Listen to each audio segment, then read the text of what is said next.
The hollow reach gets its name from the way sound behaves there. Or rather, from the way it doesn't. There are stretches of the drift, long corridors between relay buoys, where the beacon spacing was always meant to be temporary, where a distress signal travels maybe 60,000 kilometers before it hits dead vacuum and just stops. No reflection, no propagation, no relay handoff. The signal goes out and the silence eats it. The cartographers named it honestly. I'll give them that. I'd been in the Reach 3 times before that run. Twice on the Castle Thurin freight circuit, once during the Pelen resupply when the automated relay grid was still being installed. Both times I thought, someone should fix this. Both times I filed a logistics note that went nowhere, because the Reach was deplane transit corridor, not inhabited space, and the relay buoys cost money, and no one with the money lived anywhere near it. The problem with a gap in the relay network is that it only becomes urgent after something goes wrong inside it. Before that, it's an administrative inconvenience, the kind of line item that gets pushed to the next budget cycle, the next committee review, the next structural assessment. The Accord has a fine-grained protocol for identifying infrastructure hazards. It has a somewhat less fine-grained protocol for actually addressing them. The gap between those two protocols is where the hollow reach lived, and it was a comfortable gap, the kind that could go undisturbed for years without anyone being moved to disturb it. I understood this in the abstract before the third run. After the third run, I understood it somewhat more concretely. The third time I was senior logistics officer on the Asterisk conduct of Morrow Asterisk, a civilian bulk freighter rated for mixed cargo and light humanitarian tonnage, and we were 12 days out of Kareth Station, bound for the Vel'thara resettlement lanes, with a hold full of medical equipment, filtration membranes, and replacement atmospheric processors. My job was to see that cargo arrived at the distribution depot on Vel'thara's second home intact and on manifest. That was the whole job. I had a crew of 11, a ship in decent repair, and orders that were admirably simple.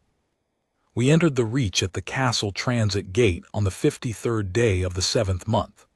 We were supposed to be through it in 9 hours, and out the far side before the beacon gap even registered as a problem.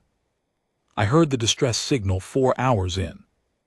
It's worth explaining what a Vel'thara distress tone sounds like, because it's not a tone most humans would recognize. The Vel'thara Accord's emergency frequency is an old one, pre-standardization, pre-galactic relay protocol, pre-anything human. It's a specific pattern in the low microwave band, 3 long pulses, 2 short, cycling every 40 seconds. The Accord signatories all know it. The Accord signatories all have it programmed into their comms arrays. The Accord is 23 species and has been running for 200 years. And one of the things that happens when you run an interstellar cooperation framework for 200 years is that the distress protocol becomes so deeply embedded that nobody questions it. Humans have been in the Accord for 11 years. We put the Vel'thara frequency into our comms arrays in year 3, when our liaison office finally got the full technical annex. I'd had it in the Asterisk conduct of Morrow Asterisk S array since I joined her crew. I'd never expected to hear it in the Reach, which was technically not supposed to have Accord emergency traffic, because it was a transit corridor with a relay network that was technically supposed to be functional. 3 long, 2 short, pause. I was in the cargo supervisor's seat doing manifest reconciliation when Voss, my comms tech, called it out from the forward station. He did it very quietly, the way you do when you're not sure you heard what you think you heard. Ma'am, I've got the Vel'thara emergency pattern, microwave low band. I set down my tablet. Direction. Bearing 271 relative. Distances, he paused, recalibrating. Hard to pin in the Reach. The signal propagation is uneven. Could be 40,000 kilometers, could be twice that. Strength. Weak. Whatever's transmitting is running on reduced power, or it's been transmitting for a long time and the source is cycling down. I sat with that for a moment. The conduct of Morrow was on a heading of 149. 271 was almost directly behind us. I pulled up the relay log and ran a search on the Vel'thara resettlement lane. I was looking for any notification, any advisory from the Accord's operations center about a convoy, a transport in distress, a relief request, anything. The relay log ran back 36 hours, which was as far back as we'd had reliable relay access before the Reach swallowed the signal chain. Nothing. No advisory. No all lanes notification. No Accord operations message. Nothing from any of the 23 signatory species. The Vel'thara emergency frequency was cycling in the dark, and as far as the official record was concerned, no one knew it was there. I did some arithmetic. If the signal had been going out for any significant time and no relay had caught it, then either the source was deep in the beacon gap, too far from any buoy to reach the network, or the buoys nearest to it had registered the signal and passed it forward, and it had just not yet reached anyone with the ability to respond. Or, the third option, it had reached people with the ability to respond, and those people had made a decision. The Vel'thara resettlement program was 8 months old. It had been contentious from the start. The Vel'thara were not a small population. Council families, administrative caste, civilian support networks, the full structure of a species that had lost its primary system to the Garrick expansion and was trying to relocate an entire civilization along a corridor it did not fully control. The resettlement lanes pass through Accord space, but Accord space is not a single jurisdiction. It is 23 species agreeing, more or less, to honor certain commitments more or less, when it is more or less convenient. 8 months in, 3 of the 23 signatories had quietly withdrawn their support from the resettlement logistics chain. Not formally withdrawn, nothing so visible as that. They had simply allowed their contributions to the relay network to lapse. Allowed their transit corridor guarantees to expire without renewal. Allowed the advisory notification system to develop gaps. I knew this because I worked in humanitarian logistics, and the gaps showed up in my manifests as routes I couldn't rely on, as supply handoffs that required extra contingency planning, as depots that were theoretically operational and practically empty. I knew that someone somewhere had made a calculation about the Vel'thara resettlement program and decided that the cost of continuing to support it outweighed whatever it bought them in terms of Accord standing. I did not know who made that calculation. I did not know how deliberate it was. I knew only its shape, the way you know the shape of a thing when you work around it every day.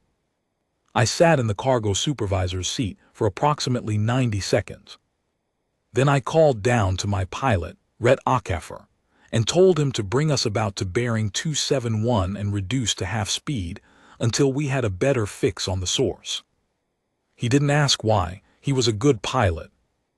I pulled up the Vel'thara resettlement lane manifest from my last depot briefing and cross-referenced it with known convoy schedules.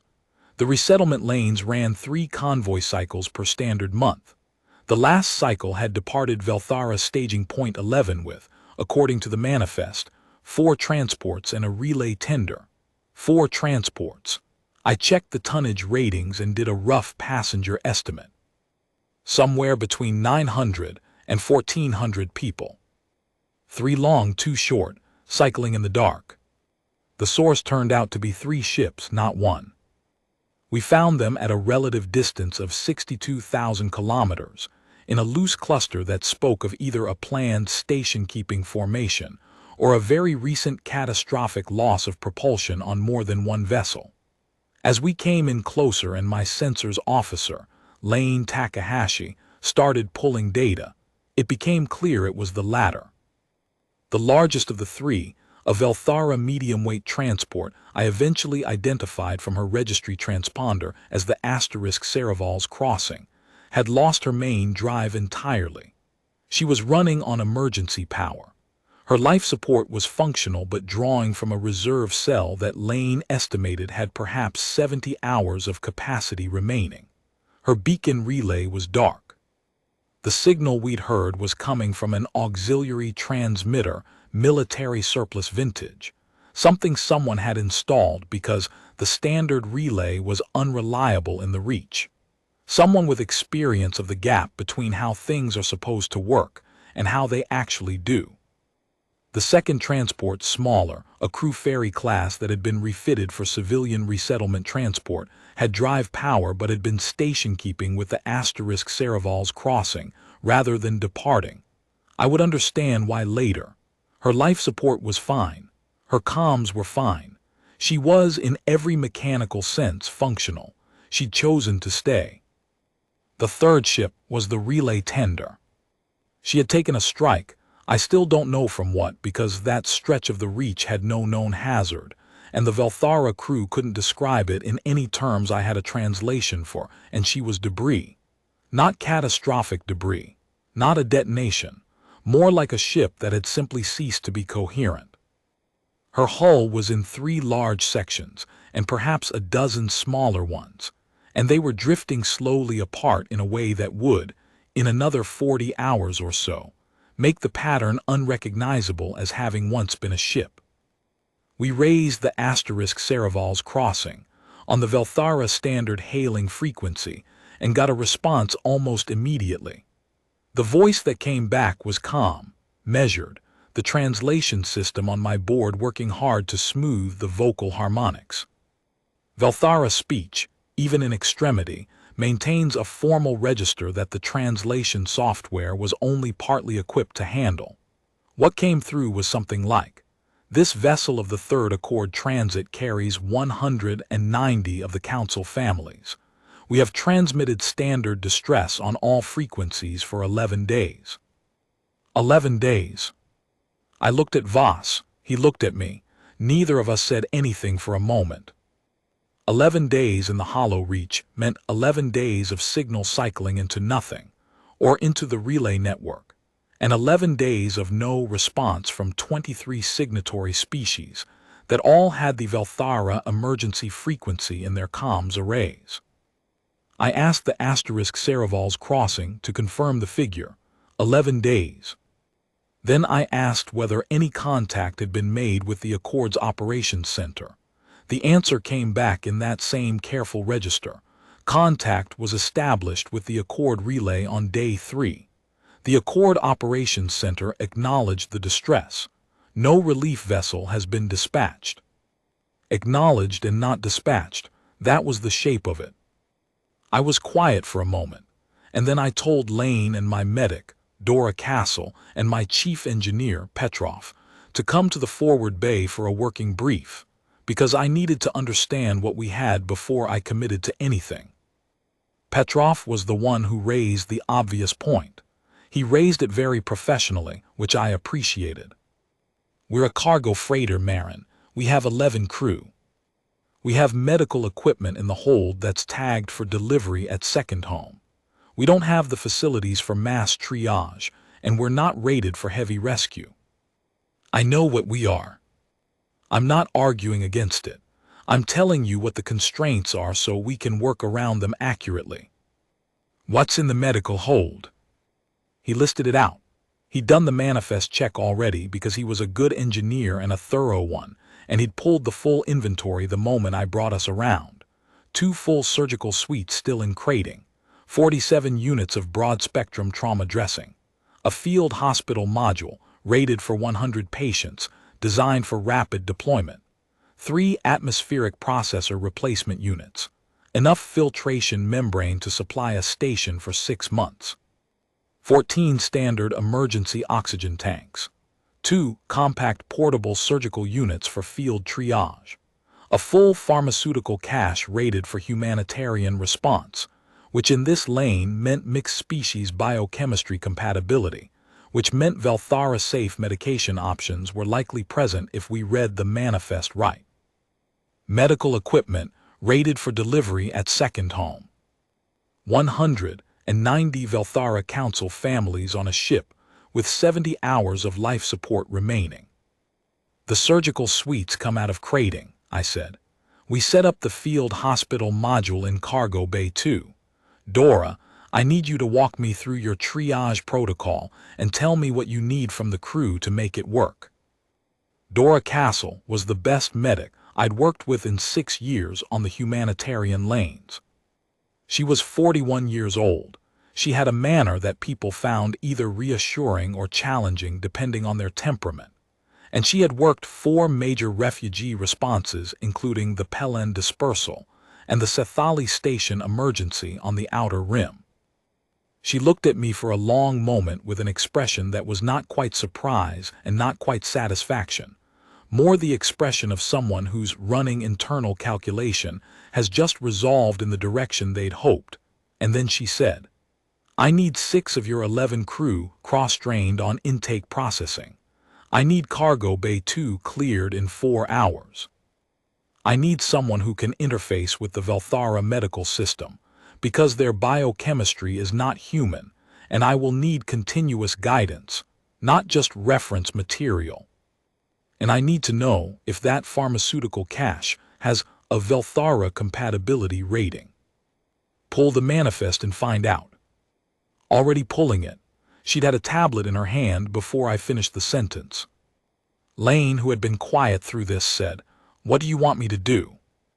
Structural survey of the asterisk Serevals crossing asterisk. I want to know if the coupling umbilical will seat against her hull configuration, or if Petrov needs to fabricate an adapter. I want to know if there's any hull compromise we need to account for before we bring people across. And I want the most accurate read you can get on that reserve cell timeline. 62,000 kilometers is a long approach for detailed hull survey.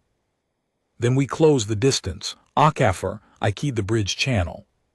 Take us into 5,000. Careful approach, no wake that'll disturb the debris field.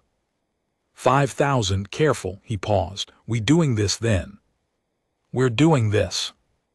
I want to be careful here about how I describe what I saw, because I think people imagine alien species more dramatically than they actually present, and the Vel'thara are a case where the imagination and the reality are genuinely different. The Vel'thara are large. That registers first. An adult of the council caste stands perhaps a head and a half taller than a tall human, with a reach that maps to a wingspan in the evolutionary record. They are descended from soaring flyers, and the bone structure still carries the memory of it. Their plumage is deep, layered, the kind of coloration that reads differently in different light. In the cargo bay of the asterisk conduct of Morrow asterisk, under our standard cold white working lights, the plumage came through in shades of charcoal and ember, the translucent quill tips catching the light in a way that was almost bioluminescent. They moved carefully in our corridors, which were built for human proportions, folding themselves in ways that looked effortless and cost them more than they showed. They were not frightened of us. That surprised me, and then it didn't. The council caste of the Vel'thara had been dealing with the Accord for 200 years. They knew what humans were. They had simply, I think, not expected any.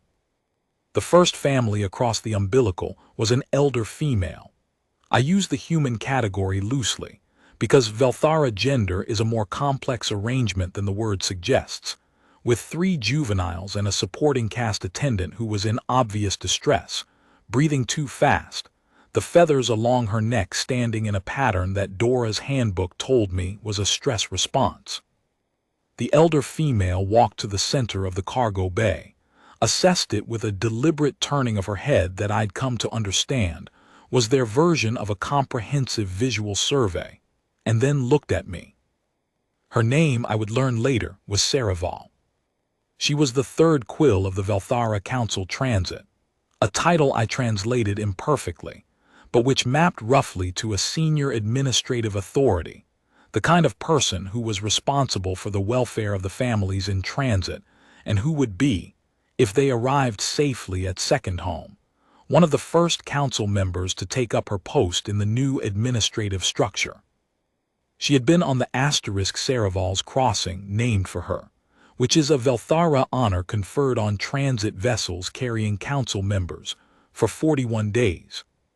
She looked at me for a moment. Then she looked at the cargo bay, at the crating we'd cleared, At the field hospital module, Petrov's team was still assembling in the far section. At my crew and their work gear moving with what I hoped was visible competence. She said something in Vel'thara that the translation system rendered as, "This vessel is a cargo carrier." "Yes," I said. She said something else. "You are not a rescue ship." "No." She was quiet for a moment. The quill tips along her wings shifted in a pattern I didn't have a translation for. Then she inclined her head in a motion that read clearly across species lines as acknowledgement. Moved to the section of the bay I'd indicated for initial staging, and began organizing her 3 juveniles with the efficiency of someone who had been managing difficult circumstances for 11 days and had run out of room to be surprised. We brought the rest of the asterisk Serevals, crossing asterisk S passengers, across over the next 9 hours. It was slow work. The umbilical coupling Petrov had rigged was solid but narrow by Vel'thara standards. 2 adults could cross abreast, barely, and the juveniles moved in groups shepherded by support cast attendants. We ran the crossing in waves, adults first to establish the staging area, then families with young, then the medically compromised. The Serevals crossing had a ship's medic, a young council caste male whose name translated imperfectly as Ketharin Roman 6, and he moved between the 2 ships during the transfer, assessing who should cross in which order and communicating the triage priority to both Dora and to the families waiting. He was methodical about it in a way that suggested long practice with triage under difficult conditions, which surprised me given his apparent youth, until I understood that the Vel'thara had been living under difficult conditions for 8 months, and their medical staff had been triaging continuously since the Garrick expansion began. He had not learned this in training. He had learned it on the lanes. I spent the first 3 hours of the crossing helping with the physical logistics, managing the staging in Cargo Bay 2, directing foot traffic, making sure the people who needed to be lying down were given priority access to the field hospital module before it was fully assembled. Around the 4th hour, when the steady flow of Vel'thara families had settled into a manageable rhythm, I found a few minutes to stand back and take in what was in front of me. The cargo bay of the asterisk conduct of Morrow is a large space. It is not, by any standard, designed for habitation. The lighting is industrial. The air scrubbers are rated for cargo management rather than occupied spaces. The deck is steel plate with sensor cabling running in channels along the walls. We had cleared the crated freight to the forward sections and set up the field hospital module along the starboard wall, and in the remaining space, there were Vel'thara families sitting in careful clusters, the adults folding themselves into their ground posture with the ease of people who had been sitting on ship decks for weeks, the juveniles moving among them with the restless energy of young things trying to understand a new environment. One of the juveniles, very small, the quill tips still in their first season coloring, which in Vel'thara is a pale gold rather than the deep charcoal of the adults, had found the sensor cabling along the wall and was examining it with focused intensity, running small, precise fingers along the conduit housing. An adult nearby watched without intervening. The juvenile looked up and found me watching and froze in the way young things freeze when they realize they have been observed doing something uncertain. I said in a chord common, which I knew the council cast understood even if they didn't always use it, "That's just cable housing. It won't come loose." The juvenile looked at me for a long moment, then looked back at the cable housing, then, apparently satisfied with this assessment, resumed its examination. The adult watched me for a moment after that. The expression was unreadable in any framework I had, but it didn't look like fear. 186 of the 190 families made the crossing. 4 had died in the 11 days of the drift. 2 adults, 2 juveniles. The Serevals crossing *S crew had kept the deaths private, had not transmitted the count in any of their distress communications, had not included it in their initial contact with me, and I thought about that a great deal in the days afterward. Whether it was dignity or calculation, or simply the habit of a people accustomed to having their distress treated as a logistics problem rather than an emergency. Whether it was a practiced adaptation. If you are going to ask for help, present the numbers that give you the best chance of receiving it, because the galaxy has taught you that the numbers matter more than the people in them. Catherine Roman 6 told me about the 4 deaths quietly, in the 7th hour of the crossing, when Dora and I were reviewing the triage intake, and he came to sit across the work table from us in the field hospital module. He told us because it was medically relevant. The family units of the deceased needed follow-up. The support cast attendants who had managed the deaths in the absence of proper facilities needed their own assessment, and he gave us the information with the precision of someone accustomed to delivering difficult facts in a controlled register. When he finished, he was quiet for a moment. Then he said, in a chord common which he spoke well, "I have been preparing the documentation for 17 days, in case anyone came." 17 days, I caught the number. The distress signal had been running 11 days. "We lost the main drive on day 6, he said. "The distress transmitter was not operational until day 6. I began preparing the documentation on day 1, when the drive failed, and I understood we might be waiting for some time." I looked at him for a long moment. "You prepared the documentation for 6 days before you had a way to signal for help?" "Yes," he held my gaze steadily. "I wanted it to be ready." The attending medic from the *Cereval's crossing was the first Vel'thara to make sustained working contact with Dora Castle, and watching the two of them find a common language over the next several days was one of the clearest illustrations I have ever seen of what it actually means for two intelligent species to cooperate on a technical problem. It began with the documentation he'd prepared. He had written it in 3 formats: Vel'thara Standard, Accord Common Notation, and a simplified breakdown in his approximation of human medical shorthand, derived from a reference document he'd found in the *Cereval's crossing *S database. His approximation was not quite right. Some of the notation conventions he'd inverted, and the biochemical flagging system he'd adapted was based on a human reference that predated the current Vel'thara medical protocol by at least a decade. But it was close enough that Dora could work with it inside an hour, and what mattered was not the precision of the notation, but the quality of the underlying assessment, which was excellent. He had documented every patient in the transport, with the kind of detail that a field hospital intake team would need on first presentation.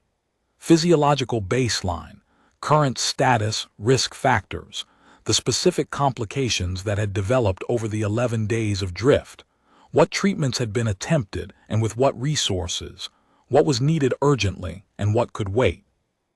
Dora told me later that she had treated the document as a professional product, which it was, and had told him so, and that this had produced in him a reaction she found difficult to describe.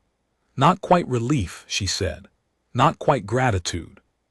Something more like the resolution of a sustained uncertainty.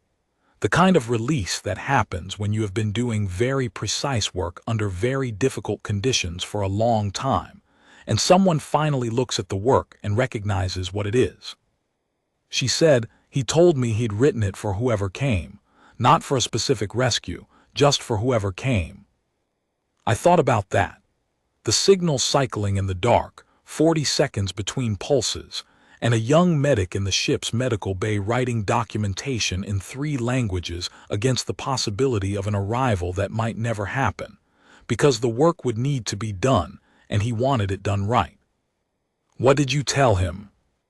I told him it was the best triage handoff I'd received in 6 years. Then I put him to work.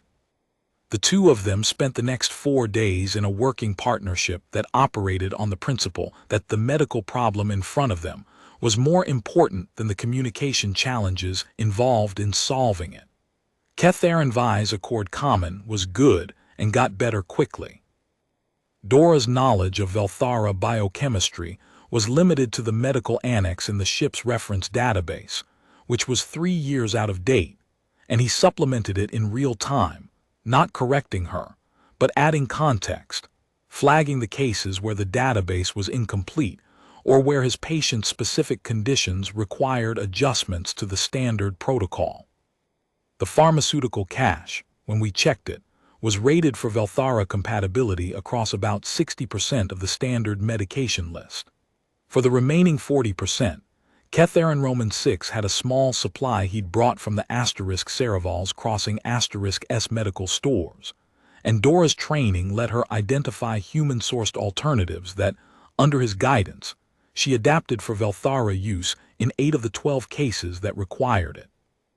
The other 4 required either waiting until second home or working with the materials available and managing the deficit, which they did with the careful pragmatism of people who are used to doing more with less.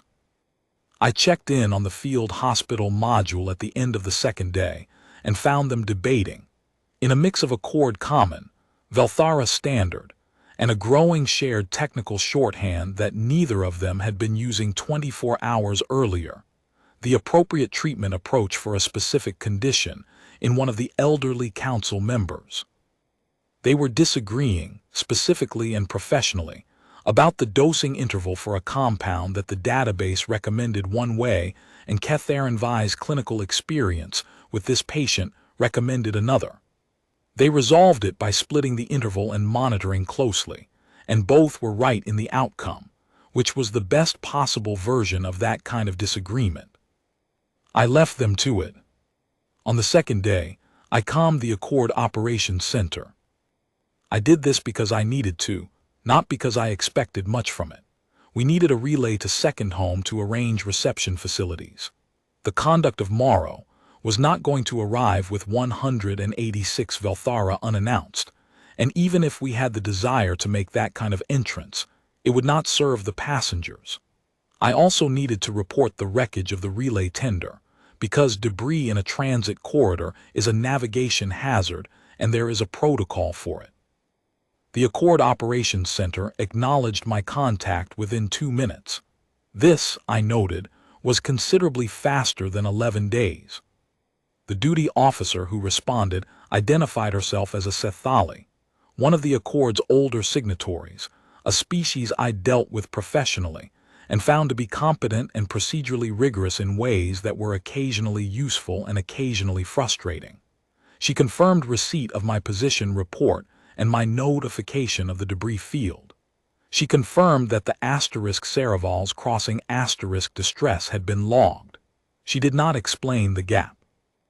I did not ask her to, not because I lacked curiosity, but because I was on a civilian humanitarian vessel with 11 crew and 186 alien refugees aboard, and this was not the moment for a formal inquiry.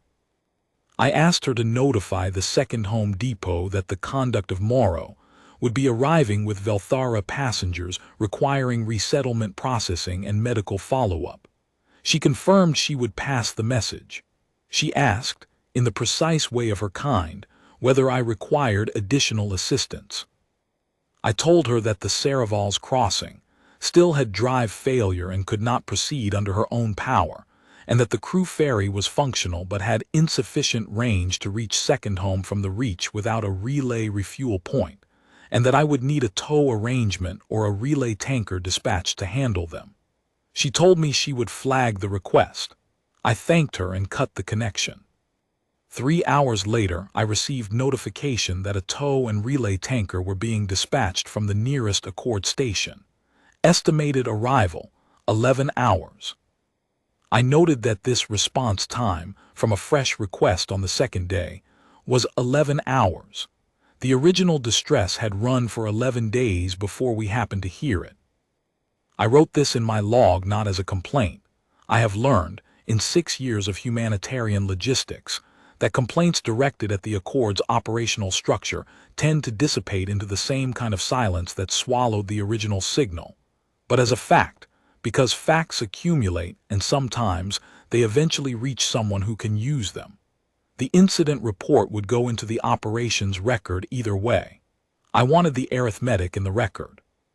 I put the log entry in and went back to the cargo bay. Petrov found me on the third morning when I was doing a walkthrough of the forward section where we'd staged the cleared freight. He wanted to run through the structural status on the umbilical coupling, which had been cycling under more load than it was designed for and needed an adjustment to the clamp torque.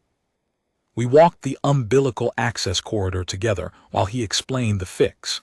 He was methodical about it, the way he was methodical about everything, working through the problem in the precise language of someone who has spent a career making machinery do things it wasn't rated to do by understanding exactly where the margins were. "How many crossings left?" he asked when he'd finished the technical brief. "We've got about 60 passengers still to bring across.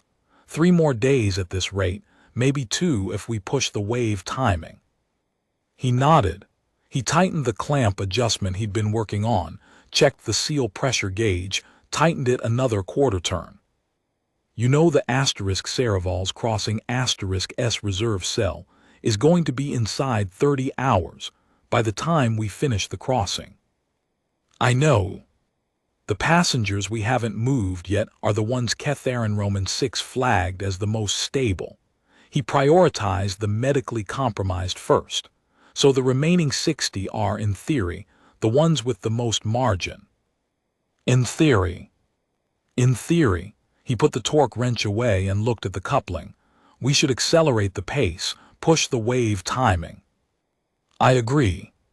What do you need?" "An extra body on the coupling side for each wave.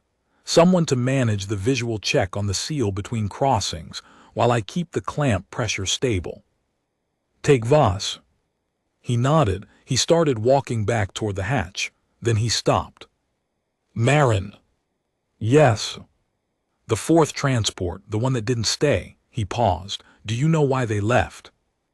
I thought about the crew ferry, the ship that had stayed. I thought about the 4th transport. Somewhere in the relay record, there was a notation about the convoy departing staging point 11 with 4 transports. We had found 3. "No," I said, "I don't know." He was quiet for a moment. Then, "I've been thinking about it." "So have I." We stood in the corridor for a moment with that. "Do you want to know what I think?" "Tell me." "I think the 4th transport was functional. I think the crew made a calculation that they couldn't help the asterisk Serravaul's crossing with what they had, that staying was going to cost them life support, that leaving and getting a signal out of the reach was the fastest way to bring help. I think they did the math, and it came out in favor of going. And then they went. And then he stopped. I don't know what happened after that. Maybe the signal didn't get out either. Maybe they're somewhere else in the reach. Maybe they reached a relay and their signal went in the same file as the asterisk Serravaul's crossing asterisk S contact." I looked at the coupling, put that in the maintenance log. "The 4th transport." "The question." Put the question in the maintenance log. I want it somewhere it'll be seen when someone reviews the route record. He looked at me for a moment, then nodded. "Done." Serravaul found me on the evening of the 3rd day. I had been sleeping in 4-hour shifts and was in the narrow corridor outside the cargo bay supervisor's office when she came around the corner. She moved quietly for her size, which I'd noticed in all the Vel'thara but was particularly pronounced in her. It was not stealth. It was something more like the habitual precision of someone who has spent a long time being careful not to take up more space than she needed. She stopped at a distance that felt formal. The Vel'thara have a proxemic vocabulary I'd been learning by observation. How close you stand matters, and different distances carry different social weights. The distance she chose was the one I'd come to associate with official interaction, peer-to-peer, respectful but not intimate. She said, "You came from outside the reach." "We entered through the castle gate. We were in transit." "Your orders did not bring you to us." "No." "You turned your ship around." "Yes." She was quiet for a moment. The quill tips shifted. Outside the cargo bay, I could hear Dora's voice and the softer harmonics of Kether and Vise, the two of them doing rounds in the field hospital module with the easy shorthand of people who have found a working language between them. I have been administering Vel'thara transit affairs for 22 years, Saraval said. I know the Accord's protocols. I know the weight of what it means when the distress frequency is acknowledged and no vessel is dispatched. I understand. I have been considering how to account for what you are doing. I have not found a frame that fits it. What frames have you tried? She inclined her head, a very slight motion. Obligation. We have no claim on you. Accord membership creates certain obligations, but a civilian freight vessel running non-military orders in a non-emergency corridor has no obligation to divert for a distress signal from another species. That's technically correct. Interest. I have considered whether there is a material benefit to you in this action. There is none that I can identify. Your delivery contract will be delayed. The cargo in your hold is being redistributed from its intended purpose. You will arrive at second home carrying passengers rather than freight, and the administrative complications of that arrival will cost you time and documentation that serves no commercial purpose. Also correct. I have considered whether this is a political gesture, whether the Human Accord membership has an interest in demonstrating its commitment to Vel'thara resettlement in a way that generates diplomatic capital. But a single civilian freighter in a transit corridor, acting without orders, does not constitute a political gesture. If it were political, there would be a warship. There would be official communications. There would be a flag. We don't have a flag, we're just running freight. Yes, she was quiet for a long moment. The quill tips shifted again, so I am left with something that does not fit the standard frames. What frame would you put it in? She considered this for what felt like a long time. Then she said, in the old language of the Council Transit there is a term Vel'thara. It does not translate well into Accord Common. The closest approximation is something like, the act of turning toward a sound that was not meant for you because the sound itself required an answer, not obligation, not interest.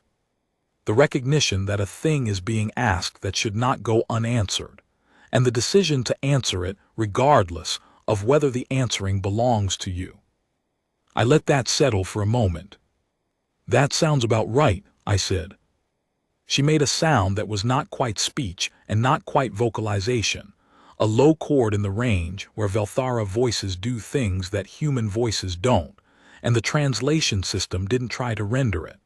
I thought it was the Vel'thara equivalent of something caught in the chest, the kind of sound you make when language doesn't quite reach.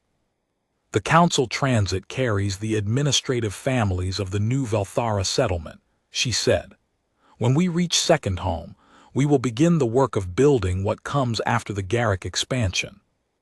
The families on your ship are the nucleus of that structure. The children in your cargo bay are the people who will serve on the next generation of the Council Transit and the generation after that. She paused. I want you to understand what I am telling you, she said. Not as gratitude, though there is that. As a statement of fact for your log so that the record is accurate. You are not a rescue vessel. You are not a warship or a fleet or a diplomatic mission. You are a civilian cargo carrier with 11 crew and a hold full of medical equipment that was meant for someone else. And what you have done, in terms of its consequence for the future of the Vel'thara resettlement, is not a small thing dressed as a small thing.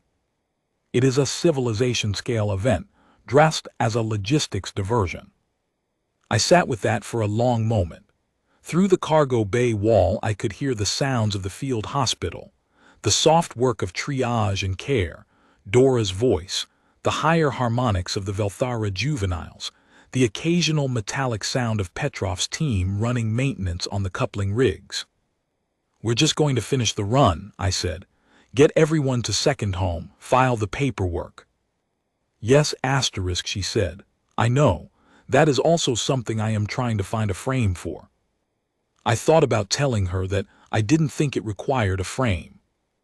That sometimes a thing is just a thing, a sound in the dark that needed an answer, a ship that turned around because the math was clear enough, and the hold had what the situation required. That the 11 days and the 4 deaths and the small, precise medic preparing documentation in 3 languages against an arrival that might never come were the frame, and everything else was just the work. I didn't say any of it. I thought she already knew. By the 5th day, the conduct of Morrow had settled into a rhythm that I couldn't have predicted and wouldn't have designed. A humanitarian freighter is not a passenger ship. She doesn't have common rooms, or proper dining facilities, or any of the social infrastructure that makes a long-haul transit bearable for people who aren't crew. What she has is space, and ingenuity, and the willingness of people to adapt. My crew adapted. I want to put that plainly because it would be easy to describe what happened over those 14 days in terms of logistics and protocols and the mechanics of rescue, and all of that is accurate, but it misses something. My 11 crew were not humanitarian workers by training. Petrov was a mechanical engineer. Voss was a comms tech. Okafor was a pilot. Lane Takahashi was a sensor operator. The rest were cargo handling, systems maintenance, general crew. They had signed on for a freight run, and they had ended up running a field hospital and a refugee transit and a mechanical rescue operation simultaneously, in a ship not designed for any of it, for 14 days. On the 5th day, I found 2 of my cargo handlers, Sable and Tomorrow, who had been cross-trained by Dora for intake processing on the 1st day, in the forward staging section of Cargo Bay 2, sitting on overturned crates, teaching a group of Vel'thara juveniles a card game. The game was not one the Vel'thara had encountered before, and the teaching process was complicated by the fact that Vel'thara hands have 7 fingers arranged differently from human hands, and some of the grip conventions didn't translate.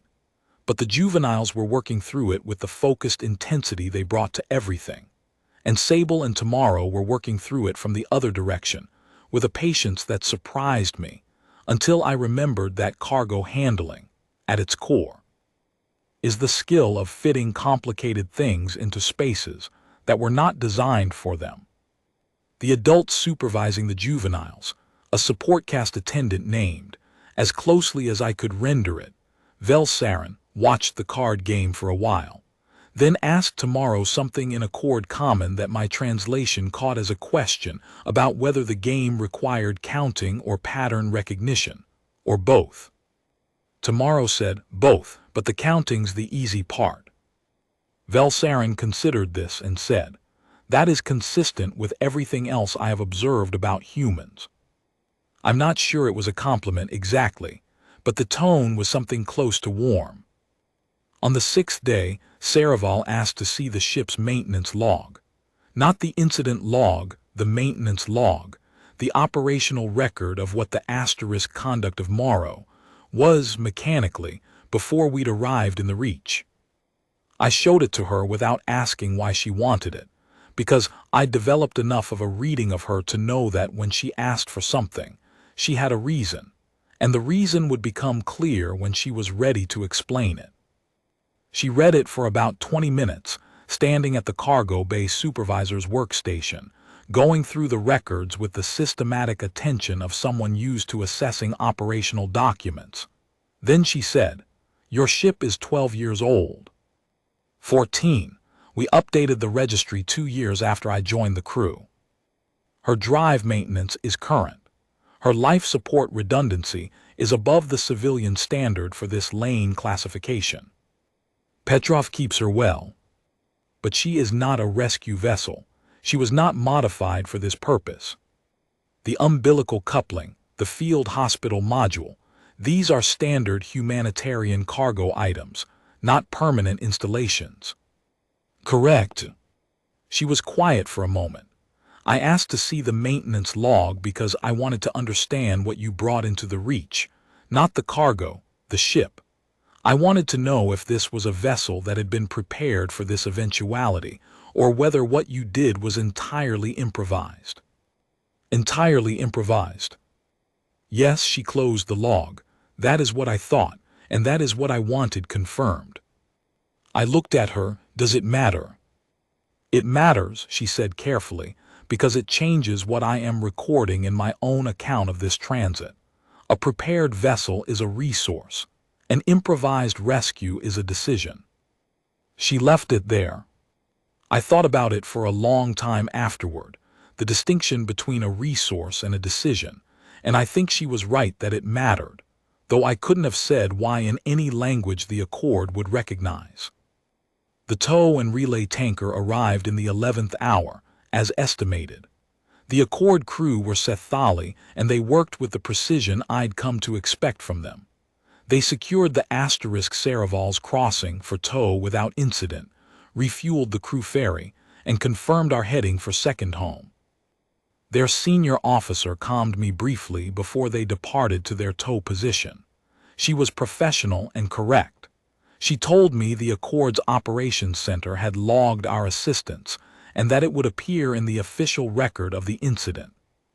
She said this in a way that was perhaps intended to be reassuring, the way people say things when they are aware of a gap and uncertain how to address it. I thanked her and released the channel. Petrov was standing behind me when I did it. He waited until the channel closed and then said, "Logged in the official record." That's what she said. He made a sound that was entirely expressible in human terms and turned back to his work. We arrived at second home 14 days later. The second home depot had received the operations center's notification and had arranged reception facilities, processing halls, medical intake, the administrative structure required for a council transit arrival. They had done this quickly and well, and I want to be fair about that.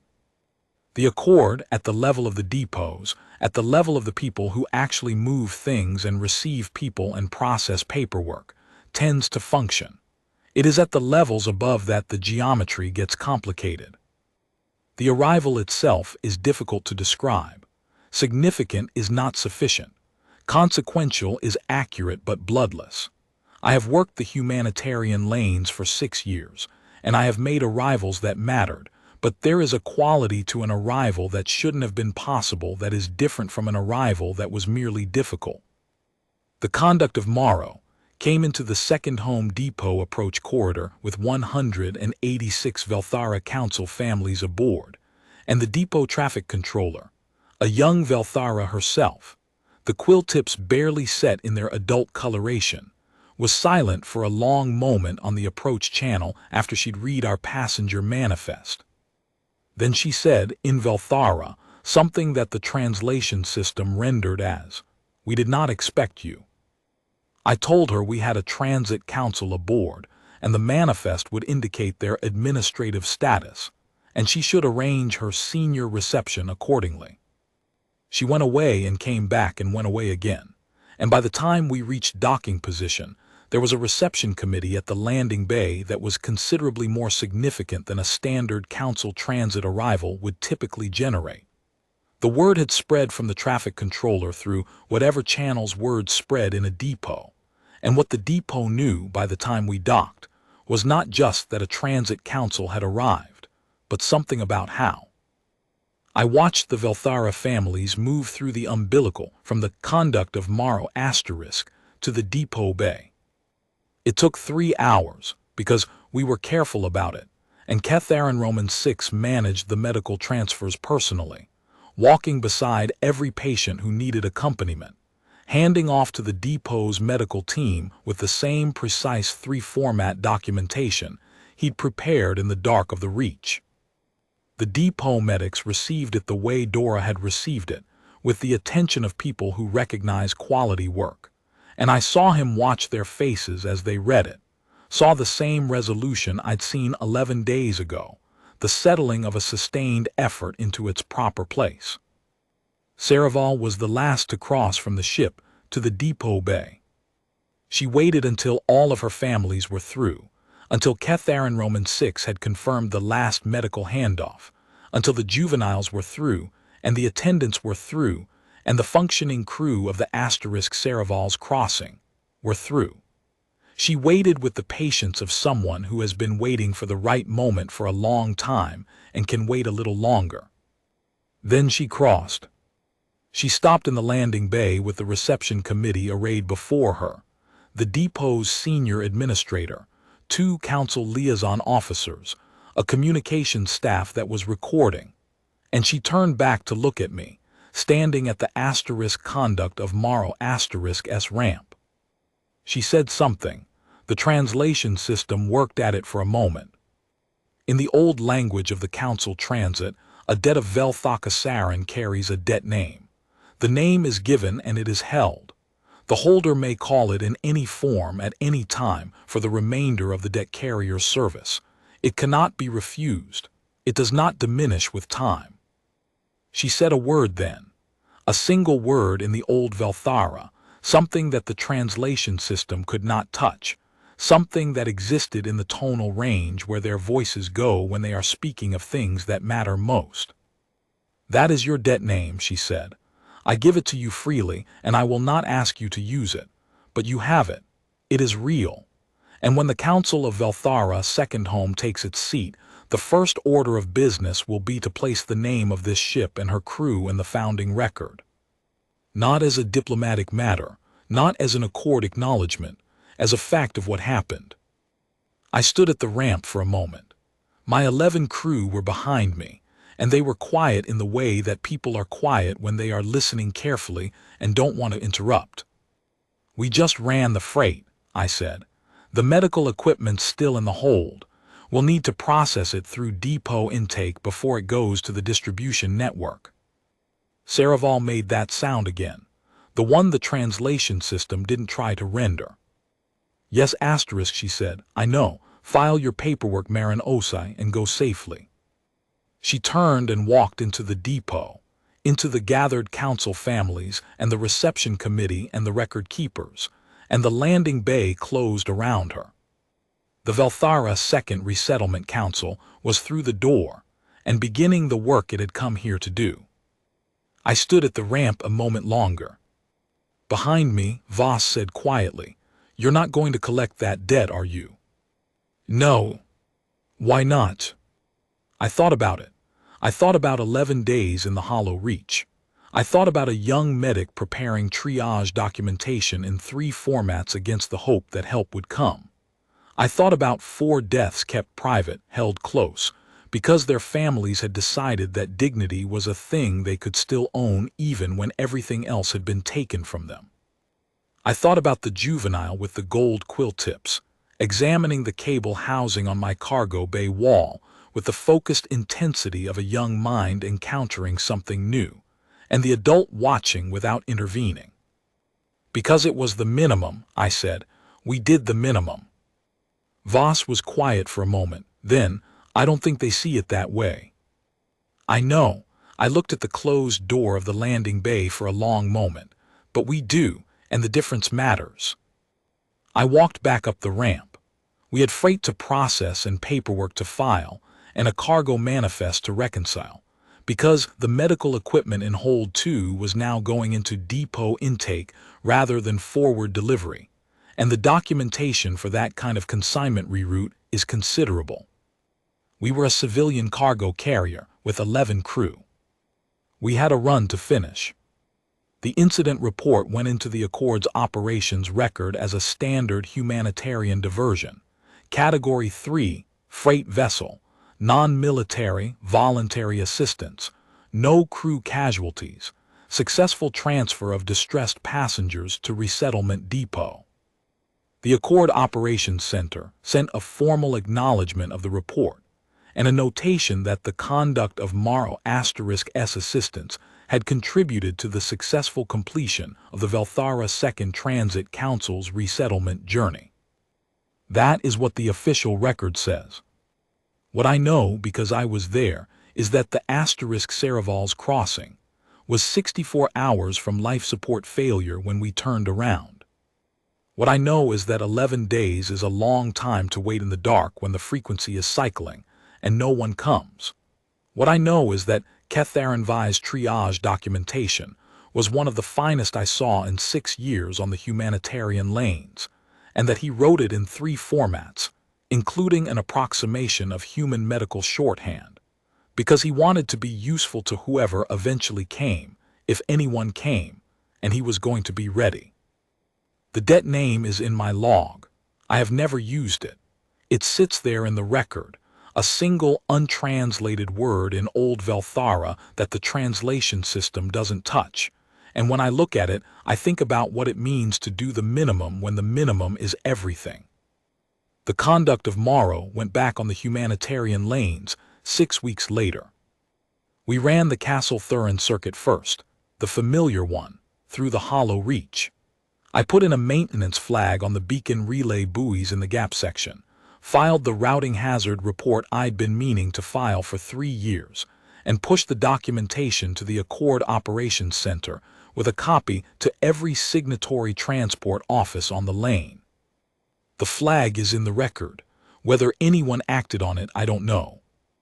The flag is in the record, and the det name is in my log, and somewhere on Vel'thara's second home, in the founding archive of the Second Resettlement Council, there is a notation in the old language that I cannot read.